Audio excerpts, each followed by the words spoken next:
할렐루야. 10월 11일 토요일 매일 성경 묵상입니다.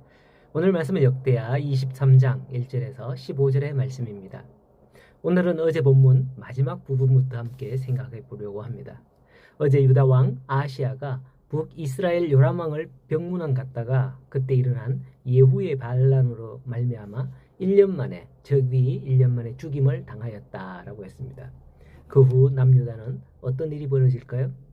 시집왔던 아합의 딸이었던 아달랴가 적시로 왕족의 씨를 모두 다 진멸하고 자기가 왕이 올랐다고 22장 11절에 나옵니다. 즉 다윗의 후손을 다윗의 씨를 다 멸했다는 거죠. 그리고는 아달랴가 이후로부터 6년 동안 남유다를 다스립니다. 하지만 정말 다행스러운 것은 당시 왕자 중에 요아스를 여호사브앗이라는 누이가 몰래 빼내서 성전에 숨기게 되죠. 11절에 보면 여호사브앗은 왕의 딸이라고 하는데 아마도 아달랴의 딸은 아닐 거예요. 왜냐하면 요아스도 아달랴의 아들이 아니거든요. 24장 1절에 보면 그의 어머니의 이름은 시비아요 브엘세바 사람이더라 라고 합니다. 즉 왕에게는 여러 아내들이 있습니다. 그죠? 그 아내들 중에서 다른 아내의 아들이 바로 요아스이며 또 왕의 딸이라고 나오는 여호사브앗도 아마 누구의 딸인지는 정확하게 안 나와 있어요. 어머니가 누군지는. 하지만은 분명 아달랴는 아닌 다른 아내의 딸 중에 하나가 아닐까 짐작이 되어집니다. 22장 마지막 12절을 보면 아달랴가 6년을 다스렸다라고 나오는데요. 그러면 아달랴가 왕이 된 거잖아요. 역대 유다 왕의 계보에 유일하게 다윗의 후손이 아닌 자, 그것도 여인이 왕으로 기록됩니다.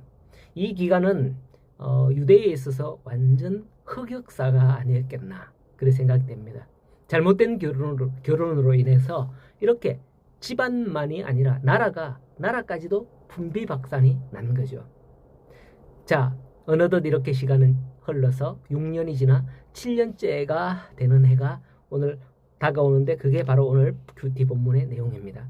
그동안 제사장 여호야다가 성전에 숨겨 키우던 요아스를 왕으로 옹립하는 과정이 나오죠. 근데 그동안 그렇게 숨겼으면서 조금 더 성장하는 게 안 낫겠나 싶은데 굳이 7년째 되는 해에 이렇게 요아스를 왕으로 옹립하는 걸까요? 7세면 아직도 한참 어리잖아요. 어떤 사정이 있는지는 잘 모르겠습니다. 하지만 숫자적인 의미가 있는 것 같아요. 6은 인간의 수잖아요. 우리가 요한계시록인가 그때 한번 생각해 봤죠. 그리고 7은 하나님의 수이자 완전수인 거예요. 그러니 인간의 수가 다 지나고 하나님의 때가 도래한 것이 아닌가라는 것을 드러내는 의미로 그가 7세에 즉위하였다라는 게 아닌가 생각됩니다.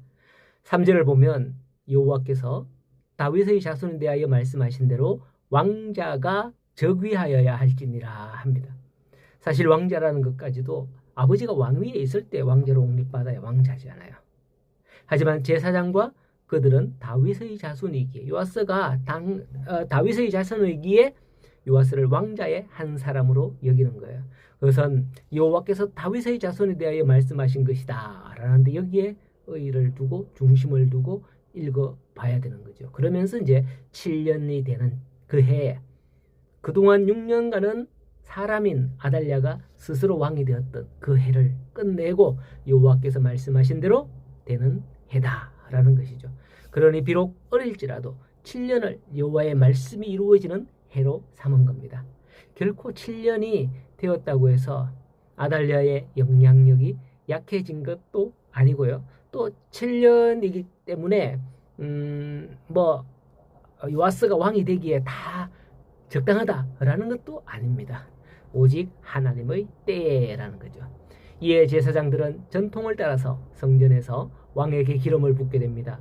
8절에 레위 사람들과 모든 유다 사람들이 제사장 여호야다가 명령한 것을 준행하며 11절에 무리가 왕자를 인도에 내어서 면류관을 씌우며 율법책을 주고 세워 왕으로 삼을세 여호야다와 그의 아들들이 그에게 기름을 붓고 이르기를 왕이여 만세수를 누리소서라고 합니다.